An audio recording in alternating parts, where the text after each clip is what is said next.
Oh, All of them, we should got here for basically. None. Yeah. It's not just the third weekend. Well.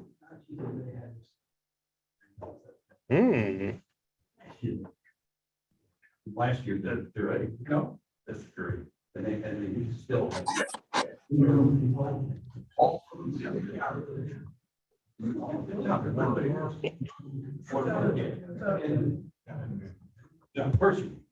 so I just figured out, so we should be streaming live to YouTube Yeah. through our Zoom. They're all. So we shall see. This meeting is being live streamed. Hello, world. Yeah, hi world.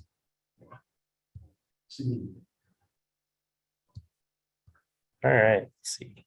What is that? Oh, it's still. It's a lot of fun because they get what, 3 beers free, 4 beers for. So starting off, it's not bad. By about 9 o'clock, hey, strawberries, yeah. I'm not kidding. I am not kidding. They are ripped. Wow. Yeah. That's great. Oh, Yeah, we can see you on live streaming now. Yeah. Well, the street field next to it too. Yes. Just up the road. Yeah. Limiting. That's fine.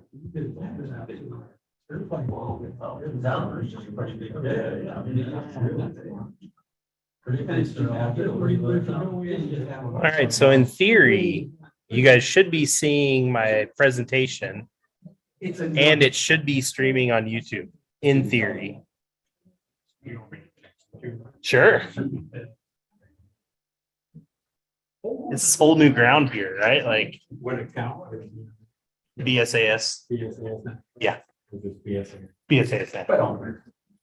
How are we doing? Or ask us BSAS astronomy. I can't remember. Theo sent it to me. Yeah, so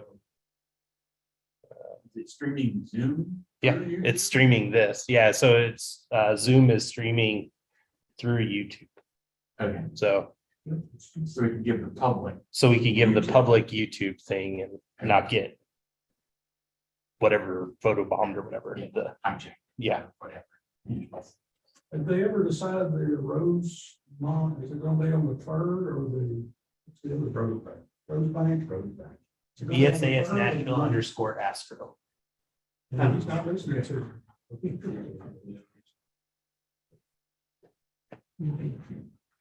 What day is it going to fly out?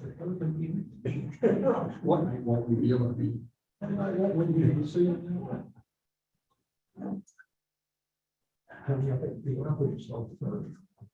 Yeah. Oh, I can go to the third, I can't go to the ninth. I can go to mine, I can't go to first. Oh, see that, we got it covered. We got it covered. Close, man. Yeah.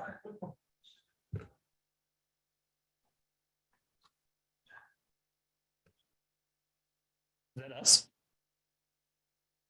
Little small voices. Yeah. Turn my volume down. So, Time body. voices, yeah. Yeah. Oh, that's scarier. Yeah, last time we were doing this, somebody was talking in that back there and it was translating across. And I brought this computer to my class yesterday for a lab and people were talking in the back and like it was picking them up. So it's pretty wild. Two little, Brother. yeah. Just stand. Yeah, it's just, yeah. That's what's out there. So be careful what you say. PowerPoint's watching. All right. I know Theo is probably on her way. We probably should give her a second since she's given our talk today. So we'll give her a minute to show up.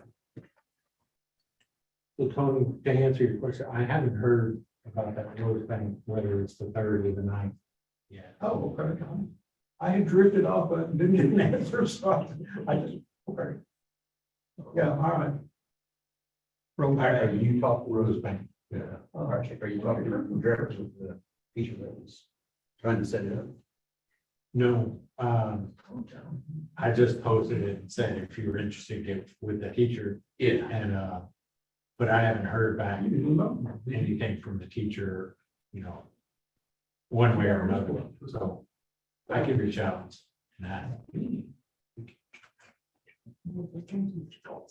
All rise.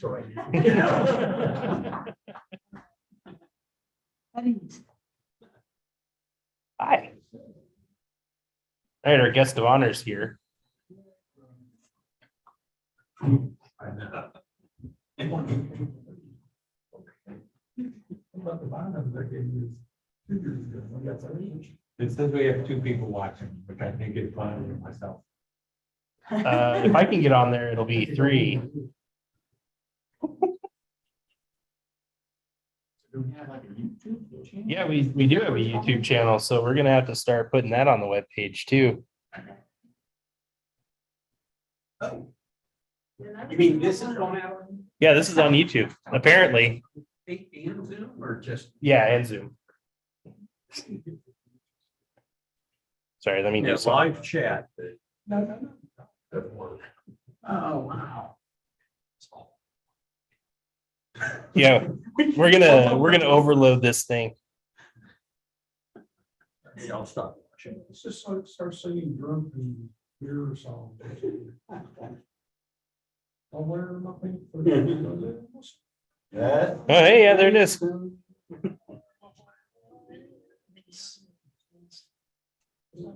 It's about a 10-second delay. So it's still. Sometimes.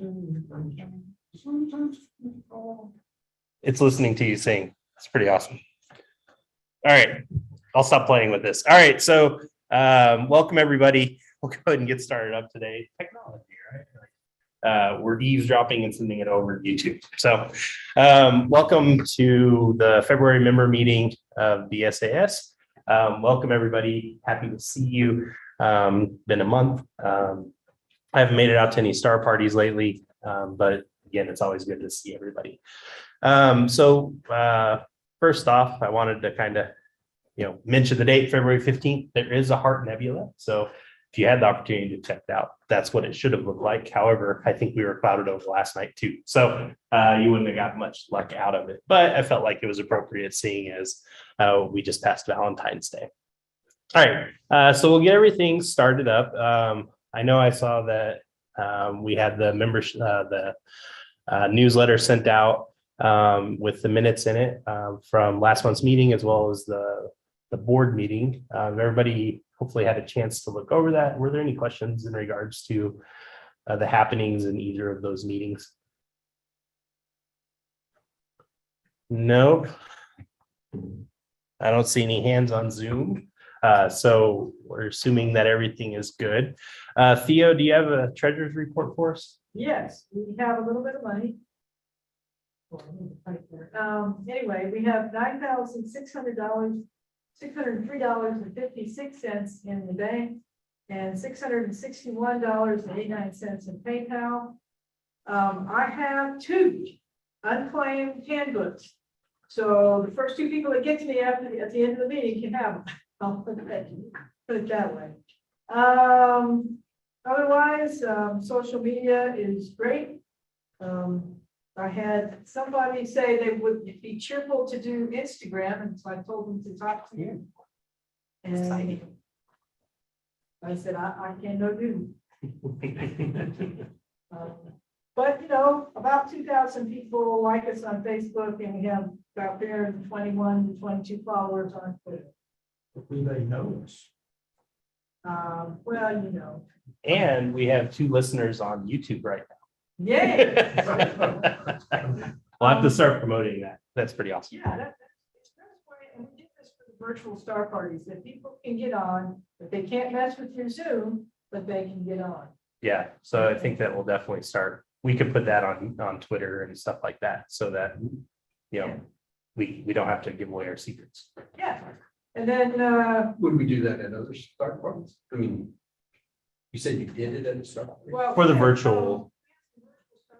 While we were out for COVID, Oh, yeah. and that was the way how we did that. But that also does kind of open up opportunities for us to kind of do that, because, you know, with camera, you can stream some of these things. Yep.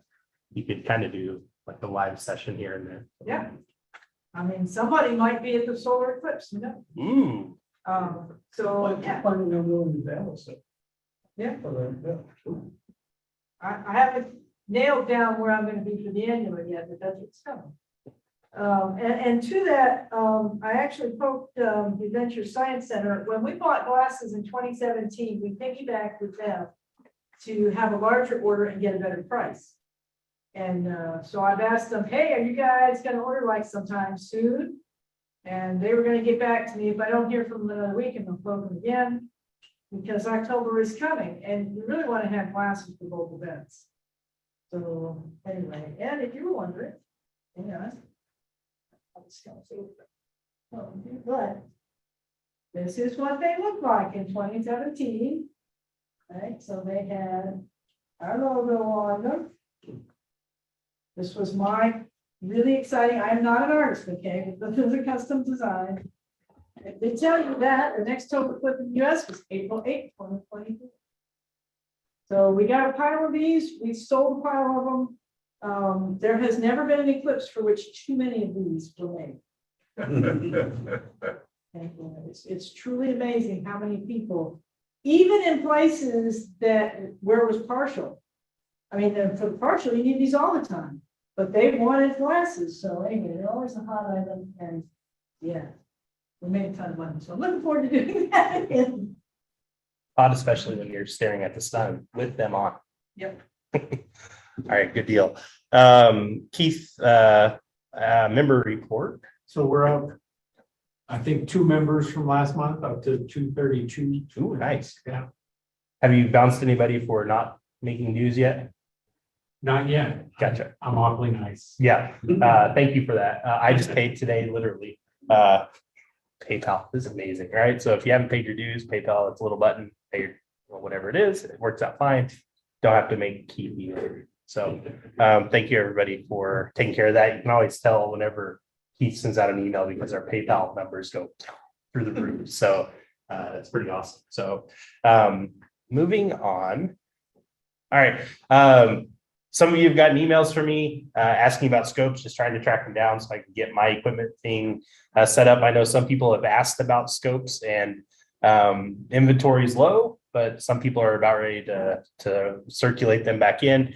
And so I'll be hoping to get that moving again shortly.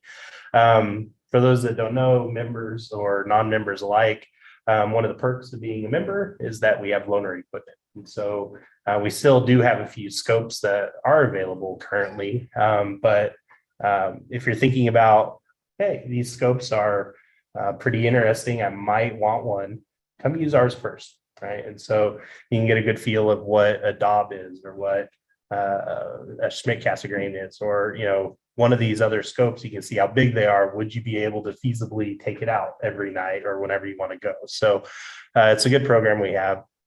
And if you do have a scope and you're actively using it, let us know how things are going. Stay in touch so I don't have to hunt you down.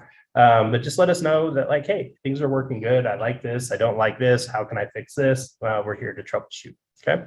And so that's our loaner program. All right. Places you can find us. This is our current webpage, bsasnashville.com.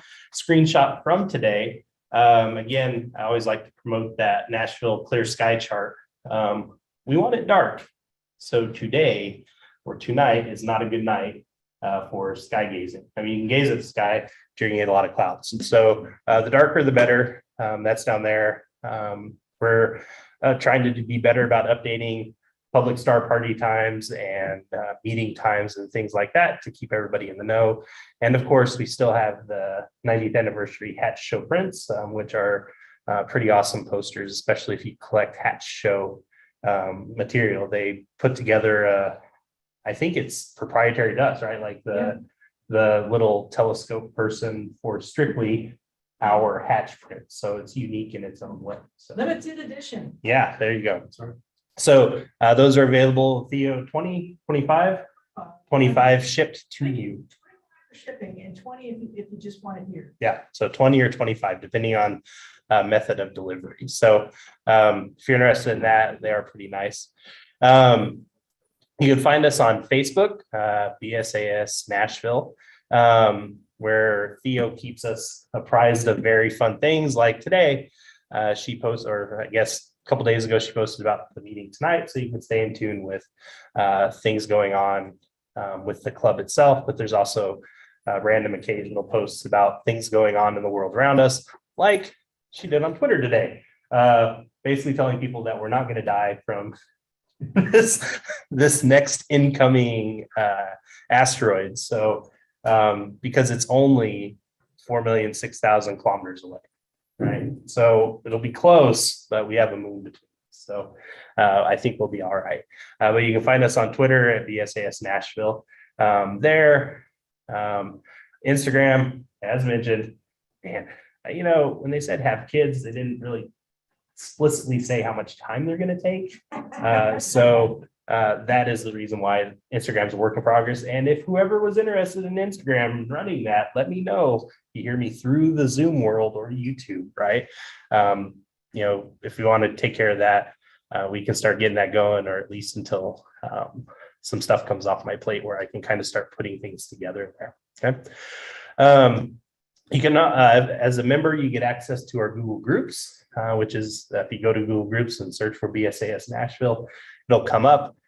This is a good place for members to communicate just amongst ourselves. You don't have to go through Night Sky Network or anything like that. And you can send a message out and it'll blast to the 122 members that are on the BSAS Nashville groups. And so this was today. So we're at 122 members. Last month, we were at 119. So we gained 3 there too. So awesome. If you aren't accessing Google Groups, or if you're not sure, you can email us at info@bsasnashville.com and we can check and see if you're able to post in there. And if you're not, then we can get you added. Okay. It's a simple little thing that we have to do on our end. Okay. Here you can see where people have posted asking for volunteers with scopes. Spring Astronomy Day, they have assembly in Nashville, things going on throughout the community. Theo posted an amazing post about what is a star party anyway, and just kind of, let people know what this is about, because we get a lot of questions about, hey, what is this, and everything like that. We'll also have posts of images and things like that, like the talk about the comet and things like that, as well as upcoming star parties, like what's happening at Rose Lake Elementary. Okay, so there's a lot of really good content that comes out here through members, people with a lot of experience. And so if you like to share things, it's a good place to do that. Okay. All right. Once again, we run everything through Night Sky Network. It's a fantastic host. If you do a membership, you'll have to go through here, set up an account, and then go through our website and pay Keith. And then we'll get you set up with the membership through the club. And one thing I like about Night Sky Network is that I'm learning its ability to organize things. And so I know I've gotten a few emails about star parties and things like that. Just started getting star parties added to that calendar. And so hopefully we'll figure out how that's going to sync up with what we're doing. If I could potentially get it to sync up with Google Calendar for those, that would be awesome. But we're trying to figure out a way to keep people as in the loop as possible. And so I can put them on the Night Sky Network calendar as, public outreach events, and it'll send emails to the club and whatever if I wanted to get in touch with anybody. Okay. I'm also putting our private events on there, but they're private for only us. So if you're signed up through Night Sky Network, you'll have access to those events on the calendar. So you'll see, oh, we're out at mile marker 435 this week, or there's a star party out in the middle of nowhere, right? So it's a really good access point for those things. And I'm still clicking buttons, playing around, trying to figure out all the possibilities of it. But hopefully that will pick up traction, make things a little bit easier to book around. Now, one of the things I also like about Night Sky Network is they have a whole bunch of outreach stuff. And so this is on the splash screen for today. Help NASA find new worlds with Exoplanet Watch. And so I know most people have heard of citizen science. I mean, I have because I'm kind of younger and that was kind of my jam. But citizen science is where they recruit people around the world to just help them out with science projects and stuff. And so this one, they're basically saying if you have a telescope, method to record like a camera and a tracker, right? They're saying point at these stars and measure light. And so you're basically creating a data set and they'll give you a program that helps analyze that star's, light output, and you can fit a light curve. And, if you see da da da da da, and then it drops, then it comes back up, da da da da, something crossed in front of that light. And so they'll give you the software to help kind of read that. And so you can help with, active science that will be published, right? So helping explore exoplanets and stuff like that. It's a pretty cool thing. And if you just go to Night Sky Network, it's on the splash page if that's something you're interested in. But it gives us a purpose, right? We all like doing things and having goals and targets and stuff. And it's kind of cool because you're actually contributing. Have a filter that if a Nashville driver cuts you off in traffic, that's not the cause. It should have that filter. I can't make any guarantees because I'm sure that filter would be overloaded because that happens a lot in Nashville. It's whatever blocks your light, I'm sure it can filter that out. So also on the Night Sky Network, they have amazing outreach resources, right? So like, hey, I'm going out tonight, what's out there? And there's literally a planner up for February 15th, right? So I pulled this today and it shows where we're at, where the moon's at.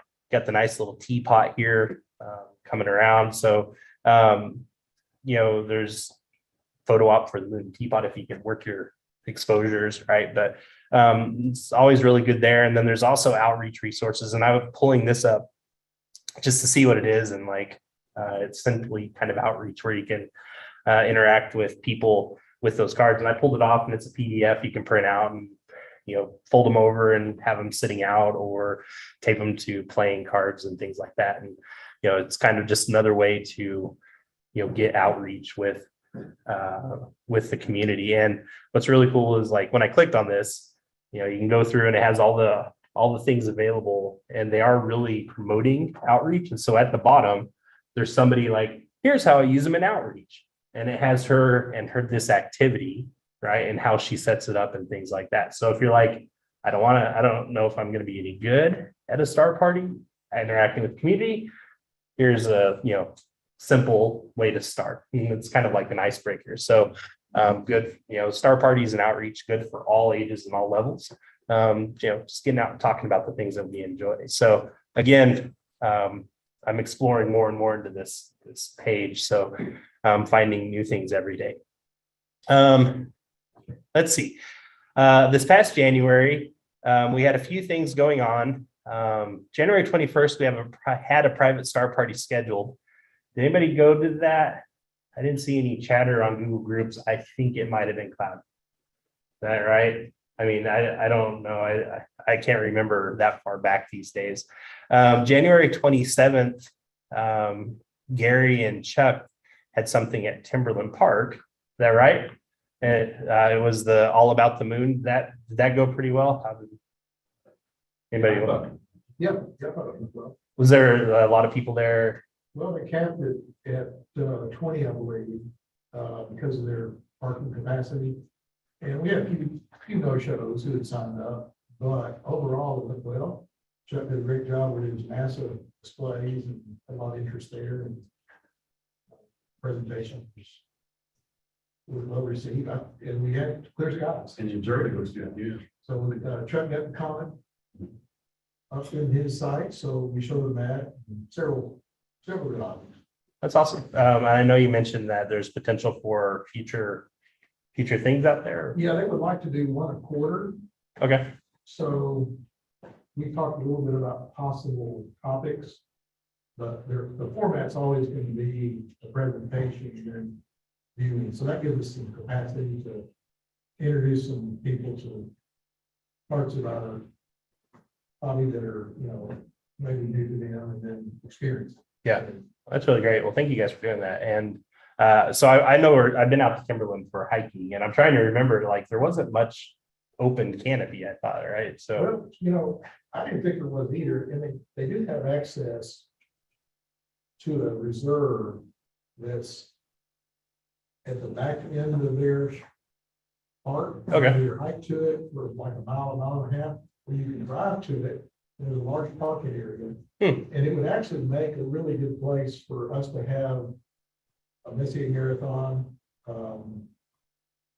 It has a large open sky, gotcha. but the parking area, the park itself is not too bad. Gotcha. I do remember that, that parking lot had a little bit of view. I just didn't know what all the field of view was. You're down in the tree. Yeah.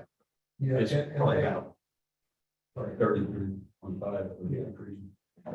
But they're able to control the outside lights. Always important. Well, good deal. Well, again, thank you guys for doing that. Look forward to kind of doing that as well, as we move further into our year. January 28th, public star party at Warner Park, canceled because of rain. Seems to be a theme continuing from last year. I kind of feel like, my whole presidential run so far has been shrouded in a cloud. So we haven't had many star parties, and it's just seems to be really rainy the last couple of years. So Maybe you. what's that? Maybe you. Maybe it's me, right? I mean, This is your. yeah. So yeah, well, let's see. All right. So things that are upcoming. Saturday, February 18th, right? We have private star party scheduled for Water Valley Overlook, right? And so that's our darkest site. Be at the Natchez Trace, mile marker 412. It's just past 840 if you're going down the trace. Dark until sunrise, whenever, right? Sunsets at 5:31. If you do go out, try and get out there relatively early so you can see to get your equipment set up. If you do show up a little bit late, keep your lights dim. You use red lights. Try not to blind anybody doing some observing out there. As far as permits go, they sent it to me today to officially sign off and send it back. When I sent it back, I asked very specific questions about, can we have digital copies? Is that okay? And to get an idea of what's our window for rescheduling, right? Because they asked us what dates we're going to be out there, and we put down dates and then said, with potential rainouts, plus or minus days. And the sheet that she sent back strictly had the dates. So I'm just verifying that we can use it when we're out and about, just kind of doing our thing. So once the permit's available, I'll make it available on Google Docs or on our Google groups. And so you should be able to have that. If they say that we can't have it on our phone, then we're just going to have to print out a copy. And if you go out, just print out a copy and keep it with you. I always kept one in my glove box in my truck or with my imaging gear. So at least there's an opportunity to start doing that again. And so that should be up by Saturday. So they emailed me at 5:00 tonight. So they probably did.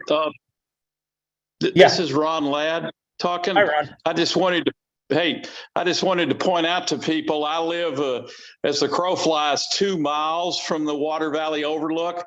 And if anybody's going to be coming out, please just put something on Google Groups and let me know, I can meet you over there. And if you're really interested in having a somewhat similar view with more facilities, you can come to my place too. It's about the same transit time.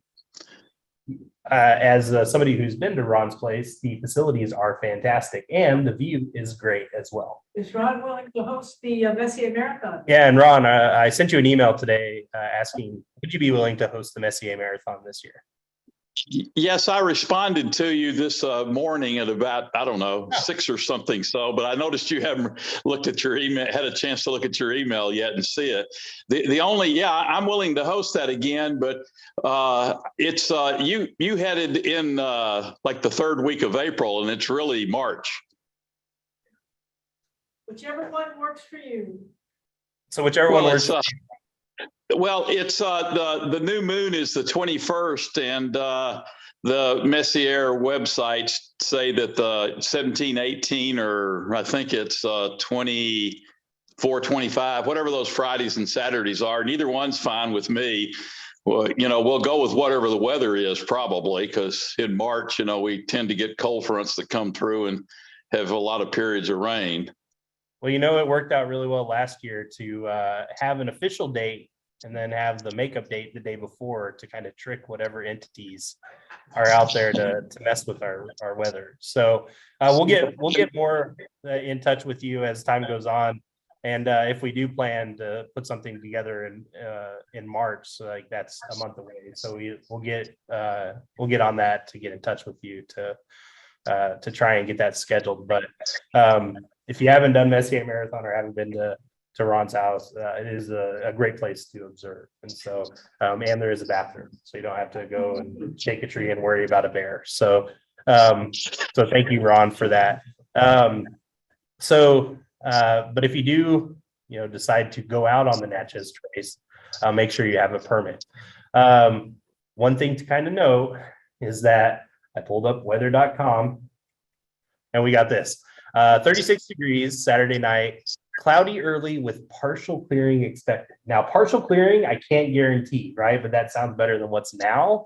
I don't know if you want to go out there and risk it, right? To me, the Natchez Trace is, I can hear cars going up and down from my driveway. So it's not too far from me. But if you live like where Theo is, you may want to check the weather, okay? On the 25th, we have our public star party at Shelby Bottoms. Sunsets at 5:37, so we're starting at 6:30, so you can get set up and everything like that. One thing again to note, this is our lovely one day of the 10-day forecast.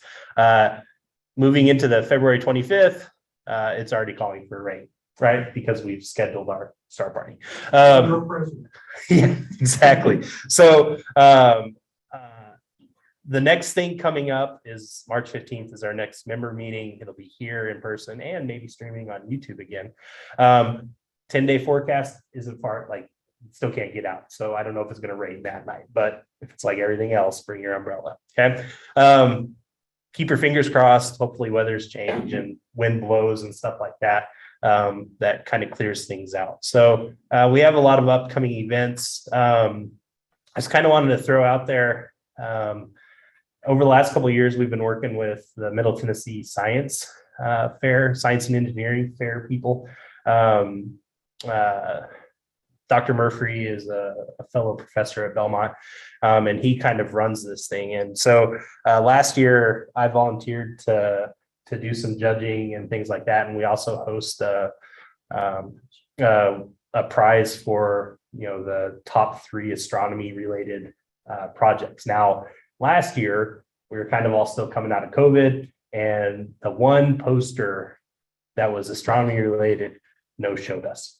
And so last year, Dr. Murphy essentially said, don't worry about it. There wasn't an astronomy one. But I do know that judging is at a premium, right? So the more people we can have judge, the more in depth we can get with the posters and stuff. And so it's primarily high school students. And you get to see a lot of their really interesting ideas. And so if anybody's interested in judging that with us, send me an email or send an email to info@bsasnashville.com, and I can send you a link. And I know that in the past we've had a couple people do it. You've done it, and Gary. Yeah. And so it's really cool interacting with a lot of students. And when you tell them you're with the Astronomy Society, they go, whoa, and think you're really high up there. So judging is like a invite only. Judging is where, so you have to sign up through the website to do it. And then once you're there, it'll give you because they started using this kind of electronic submission form for it instead of an actual scratching sheet. And so if you have a computer or an iPad or a phone, you go in and rank them that way. And so they have a physical sign up sheet, and Dr. Murphy can assign you specific posters to kind of judge. And so, It's not for the public. The science fair itself. No, it's for high school students involved with, I mean, can the public see it? oh, I don't know. They probably have a public viewing time, Yeah, but they also have the time for the judges to look at it, so they're kind of different times. And there's two kinds of need, obviously, we need some members to go and look at astronomy projects, but if you want to judge, say, the physics projects, Yeah. or they're happy to take you for a category too. Yeah, There's all kinds of.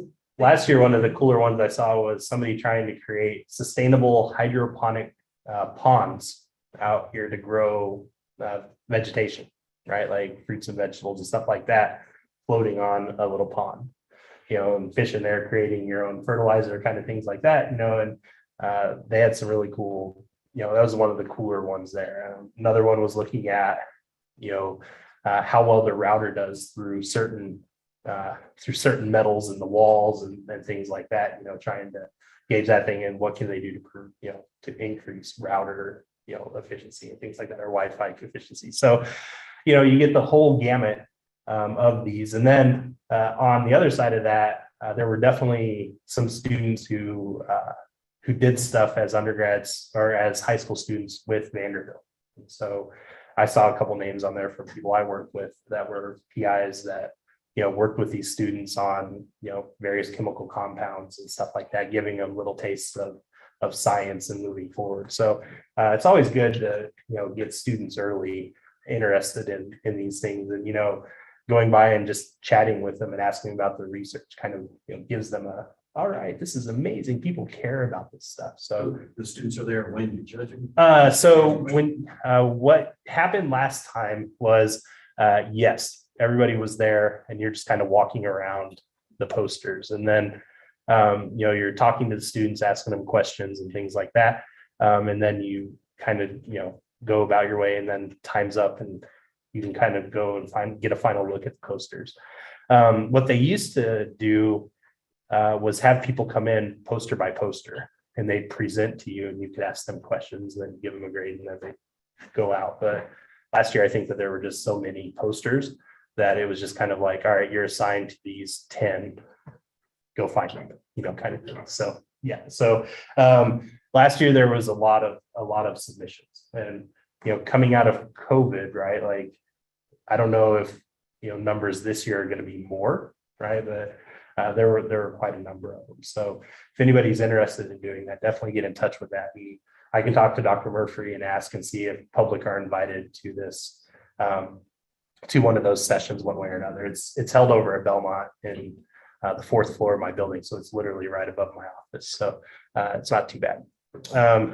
But it's a pretty good thing going on. And then finally, shameless little plug. I just wanted to throw out here the Green Bank Star Quest. Now, I went to this last year. I think Theo mentioned it to me, and I kind of went, oh, that's interesting. It's in between semesters, and I might be able to do this. And I slowly worked over my wife and wore her down where she said, okay, you can do this. And it was fantastic. This is in Green Bank, West Virginia. I'm under the B. There I am, smiling, waving. This is on the last day. We had really good weather for the first couple days. Best sky I've ever seen. All right. The Green Bank, West Virginia place is the location of the GBST. Or the GBT. I like to think of it as the Great Big Telescope, but it's the Green Bank Telescope. Okay. It is huge and it is steerable. Right. So it's the largest steerable radio telescope made, and it's pretty phenomenal. And if you get there early enough, which I did not last time, you can sign up and they will take you walking all the way up to the tippy top of that thing, and you can take the Arecibo. Yeah, it did not do well. Yeah, and so that was, it's essentially something like this, right? But are they similar? They're the same kind of telescope, right? Like they're looking for radio waves and things like that. Except Arecibo was not Yeah. terrible. Yeah, Arecibo was Arecibo was huge, right? But where this one doesn't have that size, right? This is still huge, right? It's a football field, right? Like, if I remember right, like it's huge, but it's completely steerable. So if they wanted to look somewhere, they can just drive it around and turn it. So, these were my pictures. You can see it kind of in a couple different positions, right? At night, you could actually see it moving around and working. And so it's an active research facility. And so people are in there collecting data, and a lot of it is radio in, right? Where they, still have teams that circle around looking for people with cell phones, yeah. handing out tickets. Yep, it's pretty impressive. And they even like, because part of this is that you get to go on tours and travel through the site and, see some of the inner workings of this research lab that they're doing top-notch stuff. And you pass by the truck, that's the truck, right? And in the back of it's got all this fine high-tech equipment that, are there to monitor radio waves. And one of the most impressive things that I took from that is that this thing is so sensitive that if you are able to take your cell phone and turn it on and put it in orbit around Saturn, it would be the brightest thing in the sky. That's how sensitive this thing is. What's that? It would be what? The brightest thing in the sky. Wow. Yeah. So that's how sensitive this is. And so that's, this one, there's a whole bunch of other radioscopes on there. I did an activity where they took us to a 40-foot one, and it's stationary. You can move it along an axis, but I essentially pointed at the core and got readings, right? And so I've got a paper at home that goes, and that's the spikes from hydrogen spikes. So pretty cool stuff that you can do out there. Now, really awesome place to put up tents and telescopes. This was where I had my tent set up here, where I kept my scope overnight or whenever it was daytime. Noticed that there were some clouds coming in. This was as I was packing up, but there's plenty of room for scopes and things like that. The cost is $90 for the 4 days, so fairly cheap. And if you don't want to stay in a tent, they do have bunkhouses both for males and females. The bunkhouse cost is $60. So after I paid my dues, I was like, oh, I'm on PayPal. I might as well sign up for the Green Bank Star. So I paid $150 on PayPal for it. It's a pretty good ordeal. One of the things that makes it special is that here is the state line, right, for West Virginia, kind of in through here, and it sits kind of just on the other side of Virginia. It's where this star is. You'll notice that there's a dark area here, right? That is a radio free zone where they basically say no, like you get no cell service. I told my wife, like, hey, there's no cell service. She's like, they got to be something, right? Like, no, there's no cell service. So like, hey, if you want to get away, you're there, right? But they have a landline. What's interesting? Where do you have to park? Because they don't let you drive there, do they? So that's the interesting thing is that when they host this, the Great Big Telescope is usually in some sort of maintenance configuration, right? So you can drive down there, but they ask that you try and limit trips back and forth, right? So what people would usually do is you drive down there, park your car or truck, set up your scope and stuff, and either leave your car parked down there, make 1 or 2 trips a day, right? If you have a diesel, oddly enough, because it doesn't use spark plugs, is fine, right? So all the trucks on campus have diesel motors, so they can kind of get around that way. Yeah, and so of the things that you need to know, no generators, right? So, but batteries are fine, right? No cell phones, right? No spark plugs, no microwaves, no routers, right? Anytime you want to use the internet there, they have a room that's a Faraday cage, and they lock you in like in a vault. And so there's internet in there, so you can get access to email and stuff like that. There's a whole bunch of activities and talks that they have. And last year they were completely top notch. So 3 of the speakers that we had last year were from there. I coached them from that. So hopefully you get some of those guys again. But the days, right? Like this is the first star party I've been to like this, where at night you're out looking at the stars, but during the day there's activities from 8 to 5, right? And there's usually a plenary speaker that evening. So the problem became, man, I'm tired, but these things are going on, right? Like they had an Apollo simulation, right? Where A gentleman that worked at NASA put together logs for this program that you could assign people. All right, you're in the mission control and you're in control of the radios, you're in control of SatNav, you're in control of telecom, you're in control of like, and so you could play through that, and there's simulations of like, all right, this happened, thrusters down, and it's basically like you're trying to recreate the situation. And so there's all these cool activities out there. So if you have the ability, would highly recommend it. I'm a photographer. I try and do my astrophotography. So when I saw this, kind of freaked out, but they're pretty lax on it, right? Because these make noise and stuff like that. But for all the imaging gear, me and my little DSLR couldn't even hold a camera. So, just be wise that there's no generators and things out there. So, but yeah, so that's my shameless plug for out here. And if anybody has any questions on it, definitely let me know because I've already signed up. So the more the merrier. And it's a really good group of people as well.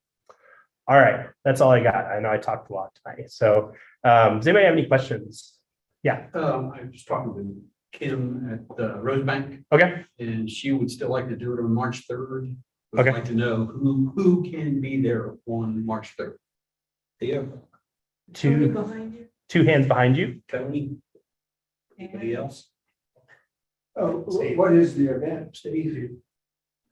Rosebank Elementary. Straw party? Yeah, I guess that's all. Okay. That's all said, What really. day of the week that is?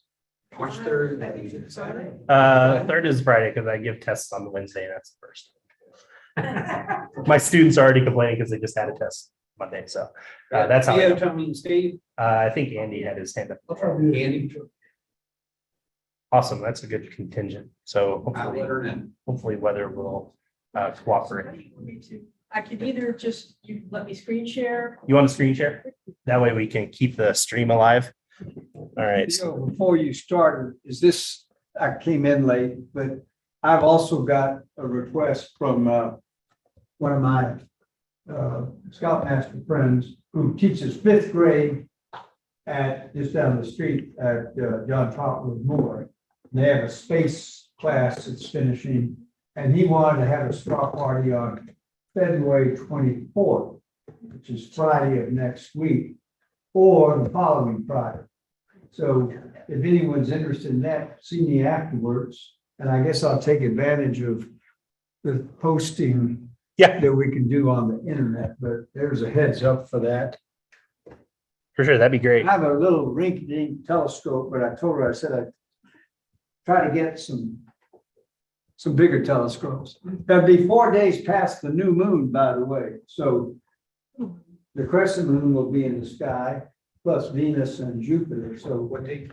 February 24, which is Friday. All right, Theo, are you in Zoom? Yeah. All right, see if you can share your screen. Oh. While she's setting that up, Theo, you remember that awesome cow pasture that park was trying to get us to come to out on OHV? Mhm. Drove by there yesterday. They are sinking tons of money into that cow pasture. Mhm. Yeah, Putting all sorts of facilities in there now. It's still lake soaked. I mean, it's right in blaring lights, but you'll probably get an invite out there. when I went out there to like our party got the one that we were gonna have got flooded out, rained out, obviously. But when I was talking to the administrator out there, they were telling me about what they're putting out there. There's gonna be one really high point that they're hoping to be kind of like the best place out there is kind of yielded. So we'll have to see what comes out of it. But yeah, their plans look pretty lofty. So that's pretty. There's a whole class of bulldozers out there. Yeah, that's awesome. Well, hopefully it gets into just something we can do. So, all right. Well, without further ado, EO for the What's Up Day. Is that me or you with this thing here? That's a good question. Could be partly me, because I need to, let me see if I can get rid of the side.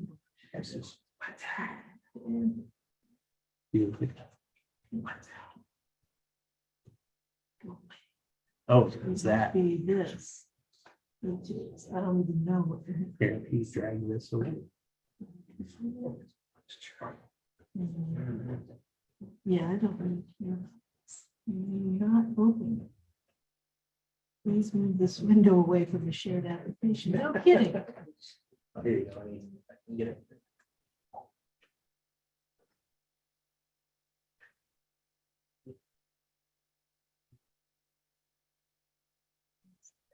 There we go.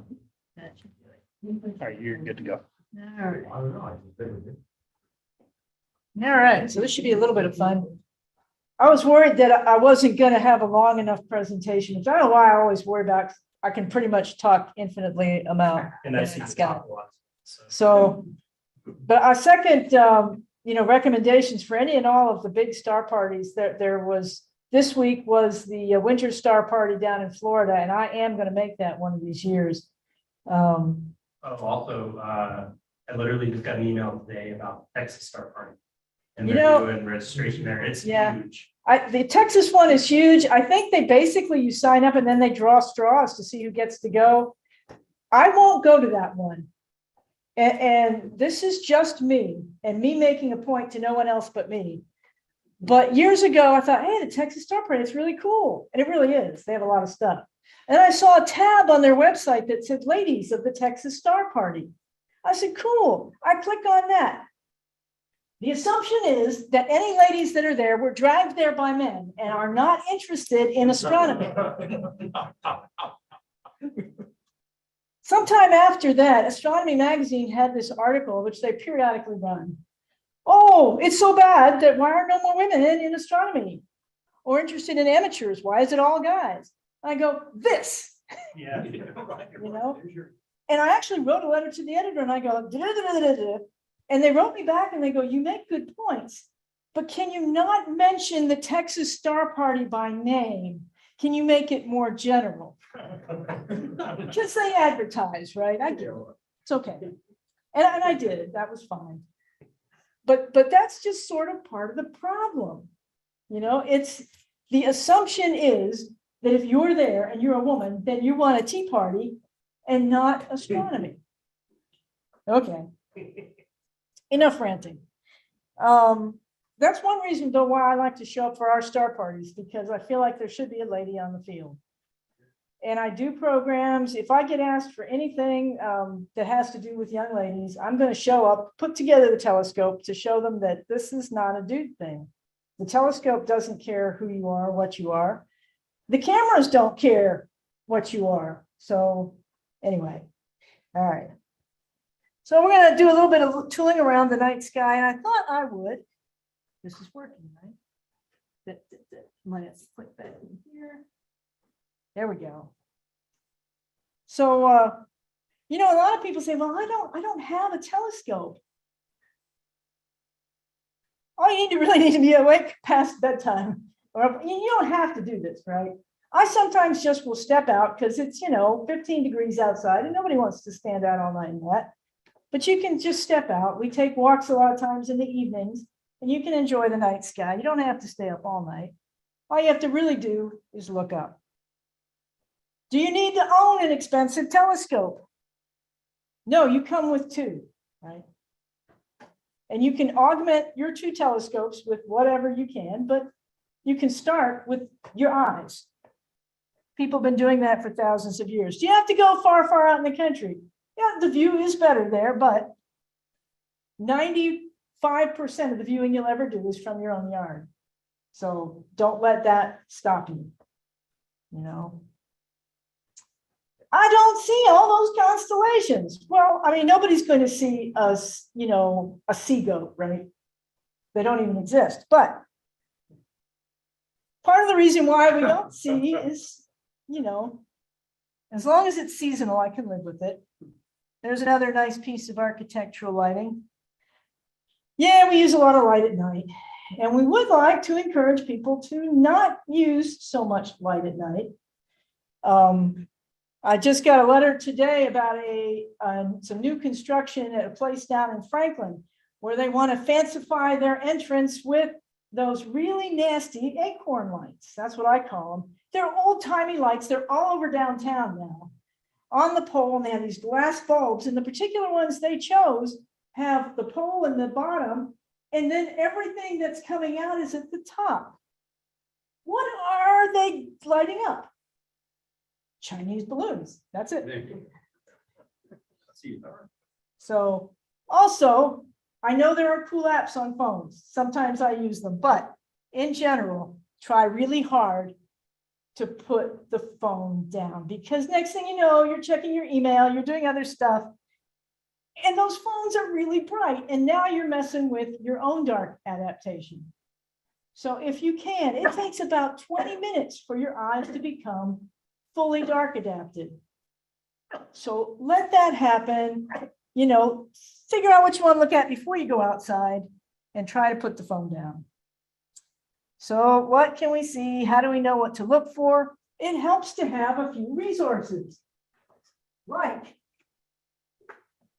the Observer's Handbook. That would be one. And okay, it's paper. That's almost an anachronism anymore, right? But it never runs out of batteries. It can go to remote locations with that you can't take your generator to. And I really like the sections that it's got. It's got a little section that has a little gray tab down here where they have a page for every month. And they kind of list the cool phenomena, like some months, Jupiter's in the right place, that we see shadows transiting from the moons. And so it'll list cool things like that that you can go look for. So it's just kind of really fun and useful. So that's one. The other that I really personally use a lot is Stellarium. And, you know, I grew up on a laptop, not on a phone. I do have Stellarium, both the free version and the pro version on the phone. The pro version is really fun. But I really like the laptop version because it's hard to get the sky on a little tiny screen. So the great thing is it's free, it's open source. It works on almost any platform out there, and it keeps getting better. It's phenomenally good. You can go anywhere, anywhen, and it's really accurate with the stuff. It adds in the satellites, it'll update the new ones. You can add comets, asteroids, whatever you want to look at. They do recommend you don't download the entire known asteroid catalog. Just there are a lot of things. So if I wanted to know, how do you turn this on? These guys, there we go. If I'm going to the star party, and I ignore 10-day out forecasts, and I want to know what's going to be in the sky, I'll pull it up. So here's the 720 on the 25th, and I go, hey, look at that. That's pretty cool. We got Jupiter and Venus low in the sky. But do we? Okay, because we're out of place. And so one of the fun things is my default background is Mars. Why? Because Mars doesn't have trees. That's most of it. And so you can, though, add a background for where you are at. And so I can change this to Shelby Bottoms.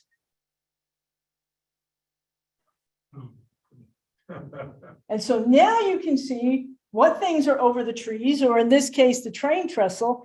And I actually had to run it to about 6:15 to get Venus and Jupiter above that train trestle. So they might be there right when we get there, but they're not going to stay up. They're going to set behind the stuff. But it's actually kind of fun to do this. You can have custom foregrounds for wherever you're at. And I have it for Shelby Bottoms. I have it for Warner Park, both at the Nature Center and at the airplane field as well. Well, the airplane field's pretty open. Like, I don't worry about the horizon there too much. But the Nature Center sometimes. So that's just a really cool tool.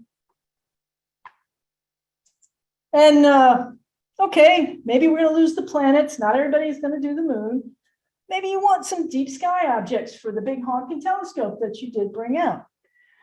So you can turn those on and you can choose which subset. Maybe you only want the Messier catalog. You know, but you can turn on whatever subset you want to look at. And then phew, they light up on the screen there, and you can kind of see. So this here is the winter Milky Way.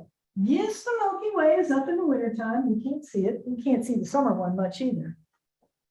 It's just that it's so much fainter because in the summer we're looking towards the core, and in the winter it's the part that wraps around on the other side of us. So we're looking out of the galaxy that way. But there's still a lot of, that's why those things sort of follow that general trend, is because that's where all that stuff is. So that's also fun. That lets you find all the cool stuff that there is.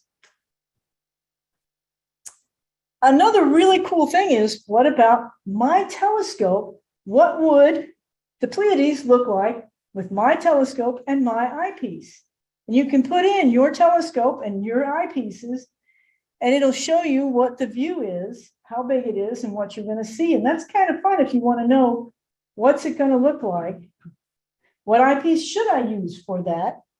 So this is my little ST-130 with a 25 millimeter eyepiece, which is what I would use for the Pleiades because it's such a wide field object. So that's really fun. And if when you're at home, you want to do some photography and you want to know what the field of view for the camera through the telescope is, it'll do that for you too. Wow, it's okay. Let me turn off some of the lights. There we go. Now, if you can see the red rectangle that's kind of crooked there, that's what my camera sees on the back of the TeleView telescope, and it would just barely get the Pleiades in there. But again, it's a nice way to let you see what it's going to look like to set up your shots. So it's just such a fun and useful tool. When Comet Leonard came by in 2021, I stepped through sometimes. It's going to be a reasonably bright comet. And I mean bright in the sense that the camera will have no trouble seeing it, not me. And I noticed that there was a night when it was going to go right between two reasonably bright galaxies. And even though I know that's going to be an apod, and it was, but I want to do that. So I knew what date, what time I had to look, and I made sure I was somewhere where I had a horizon to that direction to get that shot. So again, there's a lot of cool things you can do with this to let you set that up. When I went to Chile a couple of years back, and I wanted to see what is the southern hemisphere sky going to look like. Where's the eclipse going to be? Somebody at the observatory had done the mountaintops background, so I could literally put the sky up there, and I go, wow, that looks so wrong because the sun is on the wrong side of the sky and all that kind of good stuff. But it gave you a chance to look and see what it was actually going to look like. So this is just a really fun tool. And somebody at the star party is probably going to say, but where's that green comet? Yeah, okay. It's right here. No, it won't be too bad, but still. So there's Orion, there's the comet. Were you able to see it? It was fuzzy I found it one night with binoculars pretty easily when it was close to, being as bright as it was going to get. But that's because I know what I'm going to see too. I'm not expecting to see this, thing with a tail. I'm expecting to see fuzzy thing, and that's what you got. And I'd like to steal a line that somebody had, which was that saying green comet is kind of like saying you're going to see a black and white zebra, right? They're pretty much all green. To a camera anyway, most of them aren't green to your eyeballs. Sometimes they're bright enough that with the telescope, yes, just like with the telescope, stars start having more color. Our color sensors don't fire until they get a lot of light. We're optimized for daytime vision for that. But our black and white system works really well at night. And so most things are indeed black and white. So there's a little bit closer in view of where it's going to be. And so, you know, if I had to hunt for it, because so if I bring out the Orion scope on its map, it does not have any computer stuff, so I got to find whatever it is I'm looking for. So I'd be star hopping. So I'd find a star I could find easily and then work my way from there over to wherever the comet's supposed to be. And if it's bright enough and fuzzy enough, you know, it won't be super hard to find. Don't recommend it though. All right. The easiest thing to look at in the sky is the moon, right? And it's fun because it changes over the month. It's fun to go out and watch all the different phases. Right? And it's also kind of fun. And I confess that I have not done a good job of learning all the things that the named places on the moon. And so I'm going to try and do a better job of that over the next year or so. You know, everybody knows the Sea of Crises there because it just stands out so much. But, you know, you want to know which one is the Sea of Serenity, then the Sea of Tranquility. You know, it's good to learn those things. And something I didn't know until I did a different show about the moon one time is that almost everything on this side of the moon has a nice name. You know, we're tranquil, we're serene. That's cool. And then over here is the ocean of storms and things like that. And that was actually deliberate on the person that was mostly responsible for naming some of this big stuff on the moon. So there's lots of cool things to look for, to try to memorize, you know, what crater are we looking at through the telescope? There are some really good aids for this. I've got a laminated, real nice fold out that is pretty big. One side is flipped, so it looks like it does through the telescope. That I need to make more use of, and it's laminated because every time we go outside, there's dew all over everything. So we don't do paper. And we are members of the Astronomical League, so we should all do this, the Lunar Observing Program. And it's a fun little program that gets your observing deliberate. Like, so if you do go out and say, hey, look at that cool moon in the sky, I can identify these features and deliberately observe them. And then you can start working on this program. They have 100 features for you to look at, broken down into 3 groups, 18 naked eye, 46 binocular, and 36 telescopic things. So they used 7 by 35 binoculars and a 60 millimeter refractor because they didn't want it to be something you needed a big expensive scope for. It says, though, if you can't see it by naked eye, try binoculars. If you have trouble with the binocular stuff, move up to the telescope. If you have trouble with the telescope objects, you're on your own. And I love the line about you will have to arrange your own time on the Hubble Space Telescope. So here's the naked eye stuff. So the next time that we meet, I'm going to ask, so be ready, how many people have gone out and done any one of these things? Some are hard. I mean, because of the timing. To see the crescent moon either waxing or waning within 40 hours of noon, that's a little bit of a challenge. And sometimes the timing doesn't work, just where it's new.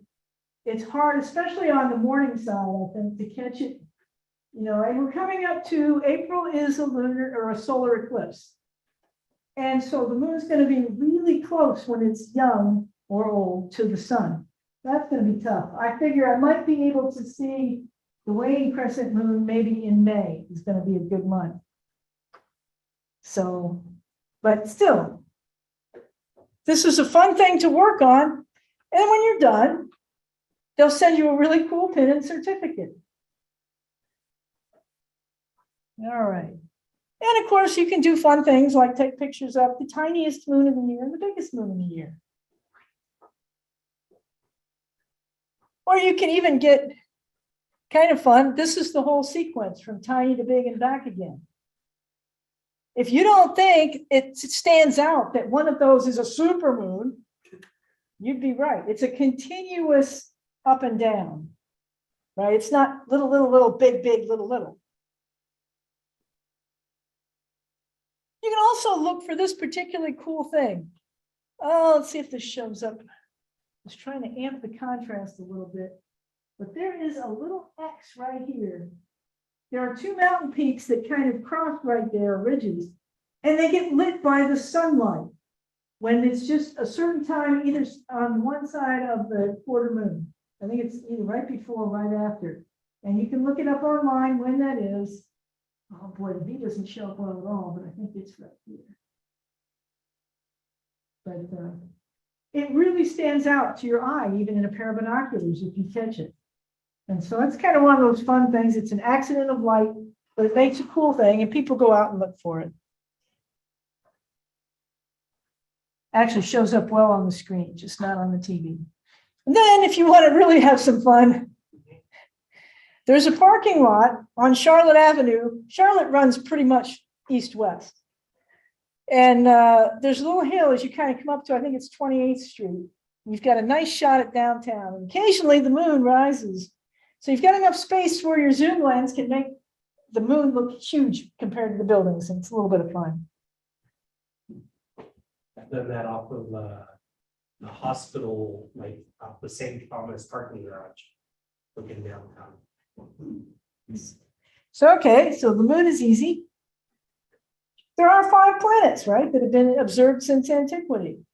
It's fun to know who's out. Again, I like to go for walks at night, and it's fun to know, hey, there's Venus, there's Jupiter, oh, Mars looks really pretty. And just to know that that's what you're looking at, to watch them over time. Because again, most of our time observing is in our backyard and with our eyes. So it's fun to just know what's up and to observe what's going on with the planets, wandering stars. I really hate apps because sometimes you'll get a picture like this, right? So that's not what they look like. This is somewhat more reasonable. So there's binocular view of Jupiter, and there's a telescope when it's not raining view. And again, the bands could show up better there, but all right. But, you know, binoculars are fun, and they're not nearly as expensive, and a lot of people own a pair anyway. So it's worth looking at things that are fun.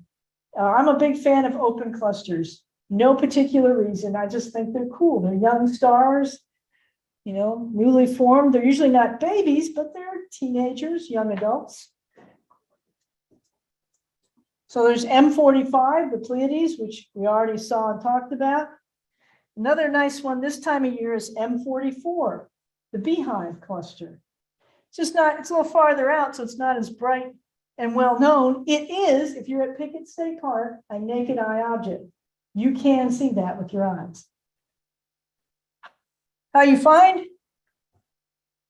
So I start at Pollux, this head of the twin Gemini, draw the line down to Regulus. And honestly, I just go along that line. It's very nearly halfway between the two, and you'll run over it. You'll see this long before. I mean, this is like an invisible. That's Cancer, right? It's invisible. You can see Gemini, you can see Leo. Cancer is invisible. So it looks something like that. I don't know, Beehive. I don't know. People get creative with the names, but it's a nice little pretty open cluster. Another, and it's not really a cluster, it's more of an asterism, but if you go from Regulus, so here's Leo again. I really had to amp the light on this to make it show up. So there's the line, there's his back end, down to Arcturus. This is a little bit later, 11:30, almost midnight for this time, but it'll rise as we go into spring. So we saw the Beehive up here. You go between those two, and there's what looks like, to me, the Eiffel Tower. The little teeny weeny Eiffel Tower made of stars. And again, here in Nashville, probably not with your eyeball, but with binoculars, it kind of stands out. And that's Coma Berenice's hair.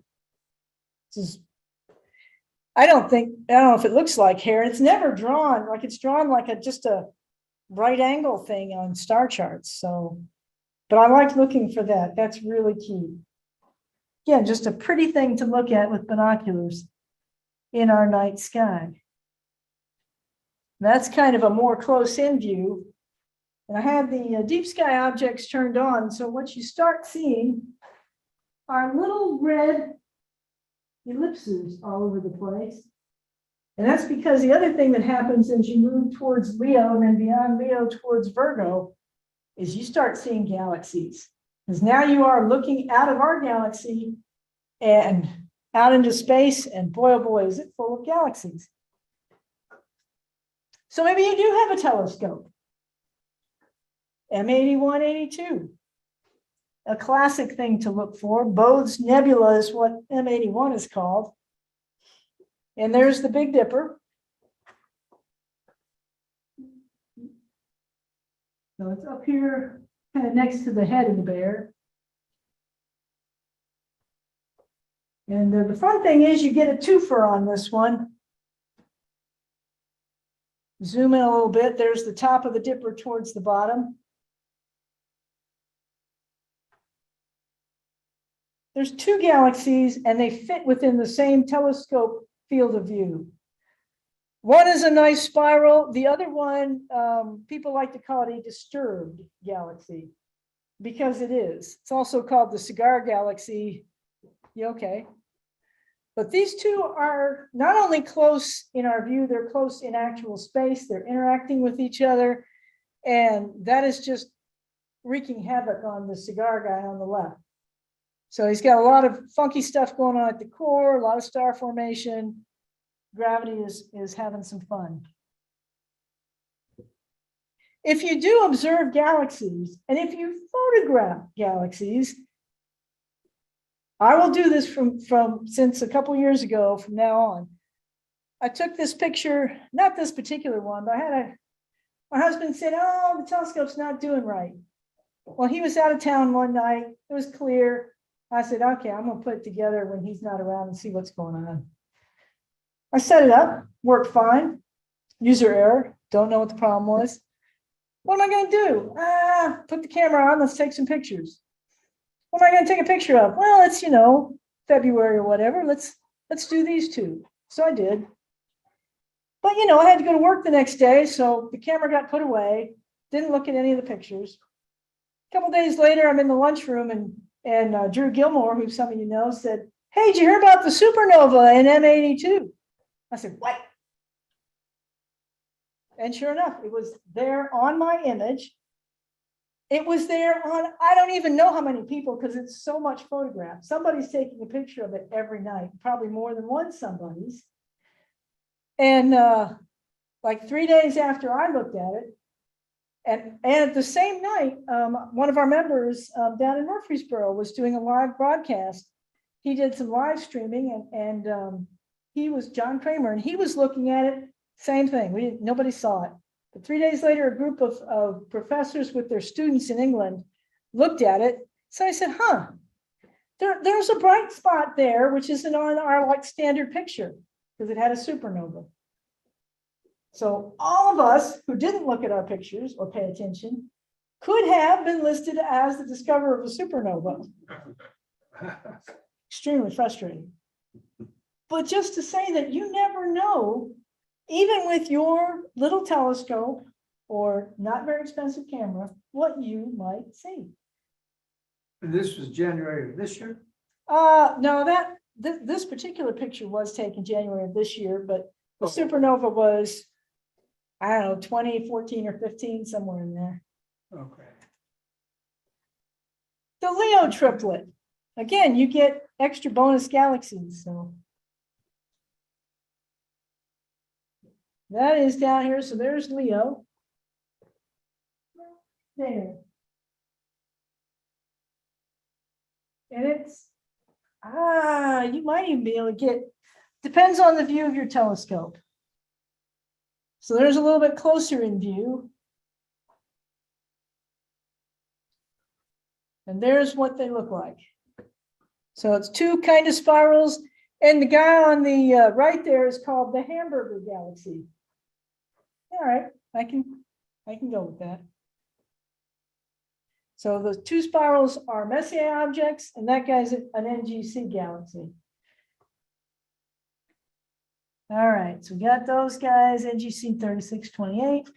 And you should always look at this once in a while because it's cool, right? The Great Nebula in Orion, one of the best known objects in the night sky, the first deep space thing anybody photographed, because that would be what you would do, right? But it's so cool because you can look at it with your eye, with binoculars and see a little more, and then you can go in with the telescope and look at it. So you can look at it like at every level you want. And I think it's really fun, especially when there are these things that we can see with our eyes, to point that out to people at star parties to say, see that you can see? Okay, that's what we're looking at. And they really appreciate that difference then. So yeah, you should always look at this. It's just fun to look at. And I actually did not know exactly where this thing was until I took a picture like this and I said, oh, that's the Running Man. Because it actually, I don't know, to me, does actually look like a running person. You know, very few things actually look like whatever somebody named them. I've never heard of that. Yeah, the Running Man Nebula. So, and then it's Messier, like we were talking with Ron Ladd about, it's about time to go out every year in March or sometimes April, and depending on how the moons fall, you can theoretically observe every single Messier object in one night.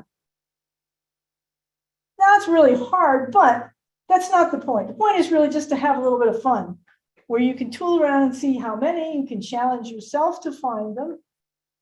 So it's a really fun exercise. And again, it's because we've got the Milky Way out of the way. We have the time of year where you're looking out into deep space, and that's when you can see all these galaxies.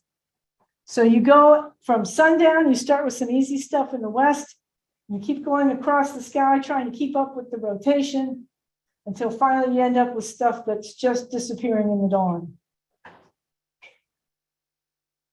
There are nice, neat logs that are out there, and they list them then, not in numeric order, but in the order that they are in the sky that you're going to be looking for them. So there we have the, that'd be the first thing you're going to look at. So M74. So it's a little bit of fun to run through this, see what you can see. And I think I found, the night that I did, I found 35, which I thought was pretty passable. And again, I was not using a computerized telescope, so I had to find them all. There are some really useful guides for doing it. The year-round Messier Marathon, and another one just called Messier Marathon. And this one I actually took because, again, I don't want to take a paper book outside. And so I actually made it where I copied the pages, stuck them in plastic. And the cool thing is they've got binocular views, they've got low power finder views, everything to help you find what it is you're looking for. Most of the time, it's not too bad. Sometimes I'd go over to somebody's bigger gun and see what it looked like in theirs so I could come back and know what I was looking at. But the hard part comes when you get into the Virgo cluster because there are so many galaxies. So you're trying to match the pattern of faint fuzzies. Okay, which one of these is the faint fuzzy that is the Messier versus all the rest of them? You say these are order of appearance. Right. So do you start out in the west, looking at the western sky because they're going to drop Right. down and then move up? Yep.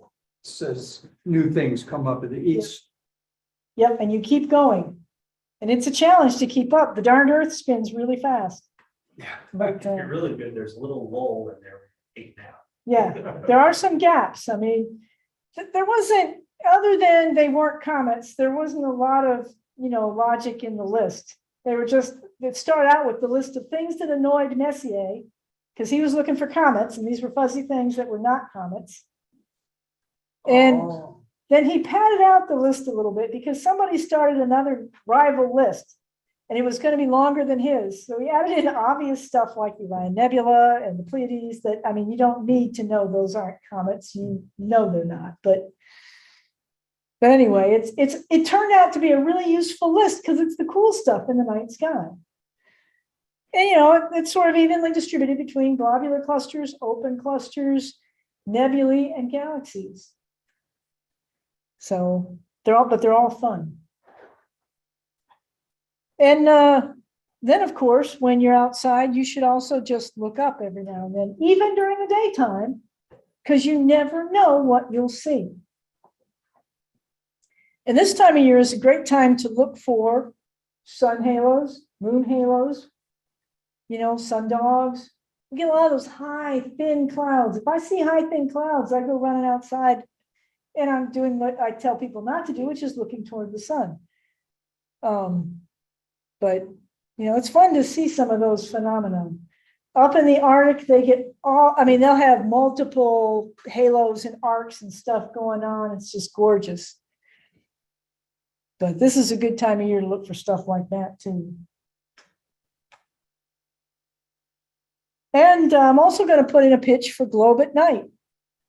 This month, they're kind of teaming up with the Dark Sky people because it's Love Your Stars month.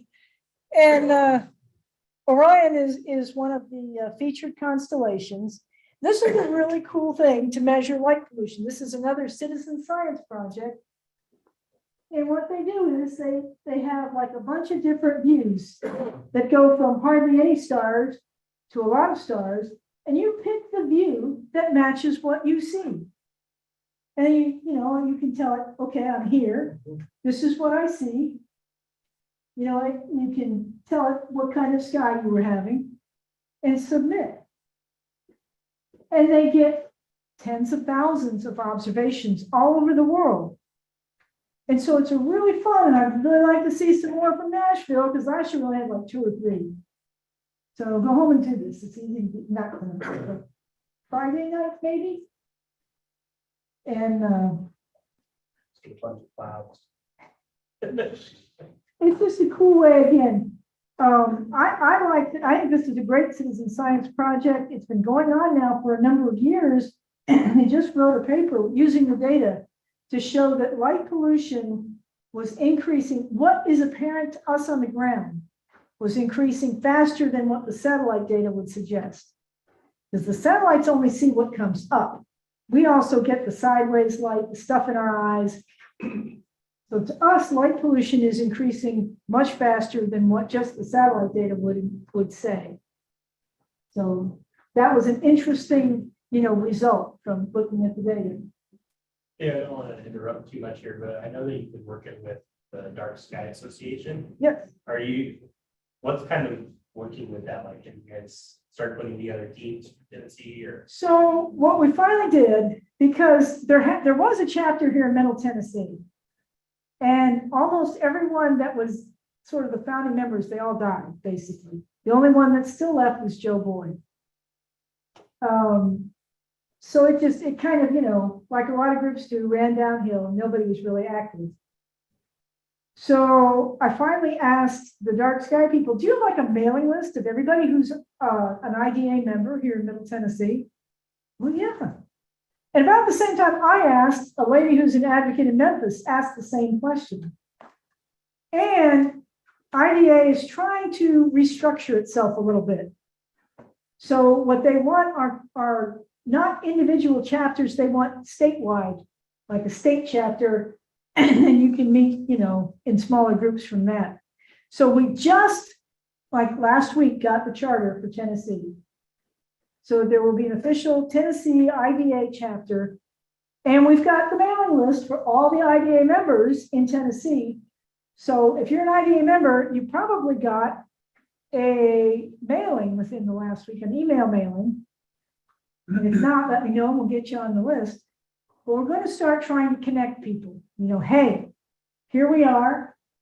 Here's what we can do. And here are projects maybe that we can start working on. Like disgusting lights in Franklin. Berkeley Allen, who's a council member, is interested in that. She's the one that sponsored the sort of, it's not a super strong ordinance, but at least it's something for new construction in Nashville having to be better at pointing down. Weirdly, Nashville and TDOT do not have to follow any of that. So the streetlights are still crap, and the I-440, I don't even want to talk about. But, you know, because it had good lighting, right? I-440 had completely downward facing boxed in lights. And that was because otherwise they were aggravating the neighborhood. Well, I guess the neighborhood wasn't as important anymore. So when they redid that, they put in LEDs, and they just can't, like, they're naturally flat, right? Until you do this. So anyway, that's what they did. So hopefully we will get some more people involved and try to get some kind of activities going. So that's our hope anyway. So hopefully that'll happen in over the next year, where we start doing that. There is a Facebook page for the group, and there will be a website as soon as I can figure out how to do WordPress. So I have to learn some new stuff. Oh yeah, and keep looking up. So, yeah. Any questions? What about this dark skies thing? Is there any group of people within this that target the contractors, you know, to like go to them personally, say, no, you're building all these buildings, you're building all these houses. Yeah. You know, and I'm kind of thinking, how can we make them aware, maybe invite them to a star party or. Yep. So the lighting ordinance for Nashville, at least for Nashville, will help with that, because they will have to, if they install the lights, then they'll have to be dark sky compliant lights, which, like I said, is pretty easy to do because most of the LED fixtures are that way naturally. Yeah. What the national organization is trying to partner with people, they've already got the like the electrical and lighting people on board with, here are guidelines for proper night lighting. And so we're trying, now we have to teach architects and people like that you don't, you know, architects, I don't think they're quite as bad right now, but if you ever saw a drawing of a development, it had Bradford pear trees, just right, because they're like lollipops. They look good on the drawings. Well, they put those glass bulb lights out for the same reason. They look good in the daytime. Shouldn't even turn them on at night because they're that bad. But and what we're trying to stress is 5 sort of guidelines that all lighting should have a purpose. You should be lighting something.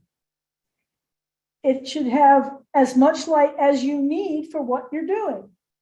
It should have the correct temperature of lighting for what you're doing, which is probably not 5,000 kelvins. You don't need something that's as bright as the sun. And then it should have a duration. Nobody cares whether your title loan company, what they're doing at 2 a.m. Right? Lights should go off when they're no longer needed. And what's the 5th one? And probably just, you know, directed, I think is the 5th one. Directed down so that you only use what you need, when you need it, where you need it, and for as long as you need it, and that it's not super bright. So those are like common sense guidelines. Like they're not things that are going to rile people up. But you know, you do get, I'm actually giving a talk next week out in East Tennessee at you all know where Fairfield Glade is. If you drive from here to Knoxville, it's a retirement community. So it's growing. And so they have a lady there who's really interested in keeping their skies dark. And there's a certain amount of, you can't tell us what to do. And, you know, so you don't want to be in that, I don't want to tell people what to do. I want to convince them that the correct way to do it is just, well, of course you want to do it that way. Why would you do it any way else? So you just have to make it as sensible and reasonable as it possibly can be. And there's more and more evidence. So there's also a push with cities with the Audubon people. Something like 80% of our songbirds migrate at night because there are no predators at night. It's a good time to fly, long way. They're expecting to navigate with the stars above them. Having light below them is really, really difficult for them.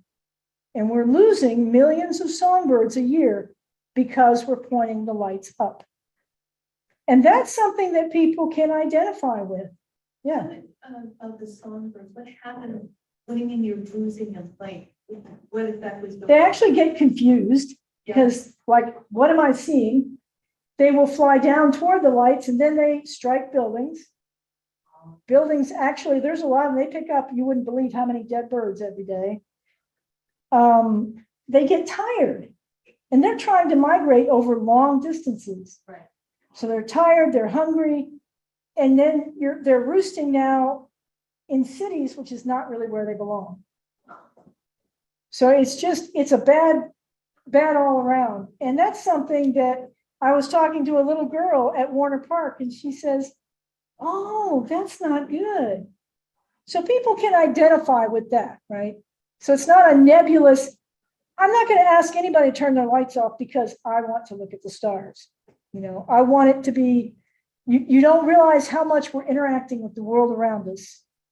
And if we could hear the light that we put out, we're throwing a loud party. Right?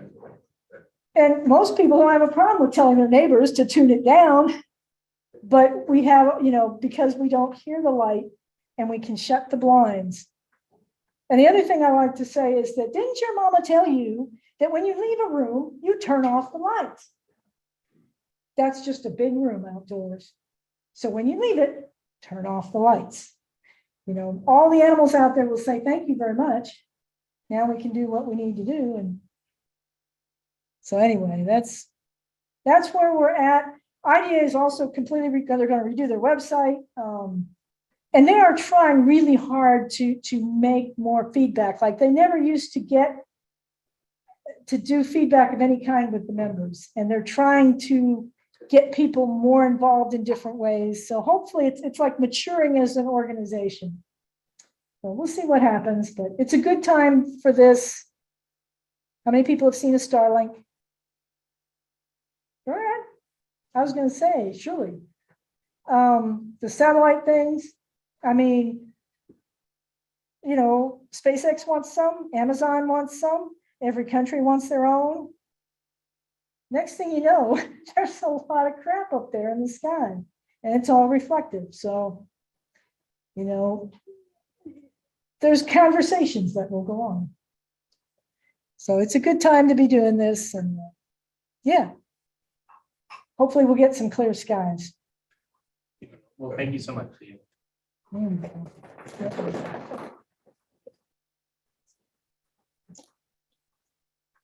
All right. Well, we'll go ahead and, That's the right here.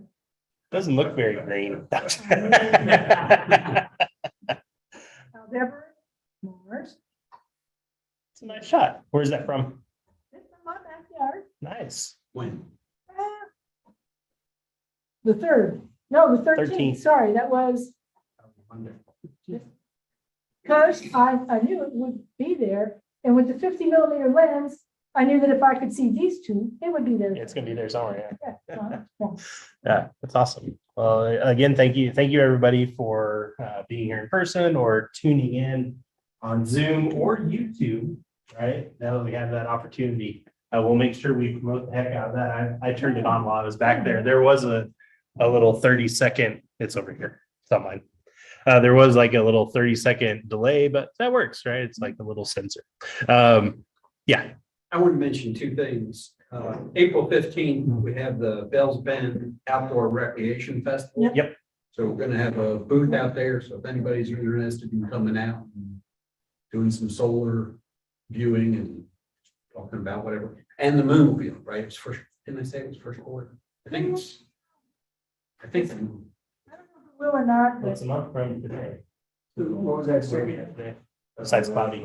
April 15th. 2 days. April. Oh, that's 2 days. We're last. Income tax. Income tax day. Oh, that day. Beyond, we're present on the first part. Well, maybe I'm thinking. I looked that up. And then April 29th is Astronomy Day. And Venture Science Center is gonna have that. I'm gonna be there, but I'm sure. Are they looking for volunteers? I think or- they'll be looking for volunteers. April 29th, And it's called Astronomy Day. It's Astronomy Night. a day. It's during the day from 10 a.m. to 4 p.m. But what we've done in the past is we've Yeah. had telescopes outside and. I did it one year where I manned the booth and, Yeah, you know, people came by and looked at lunar stuff and things like that. You just try and get them interested in the night sky.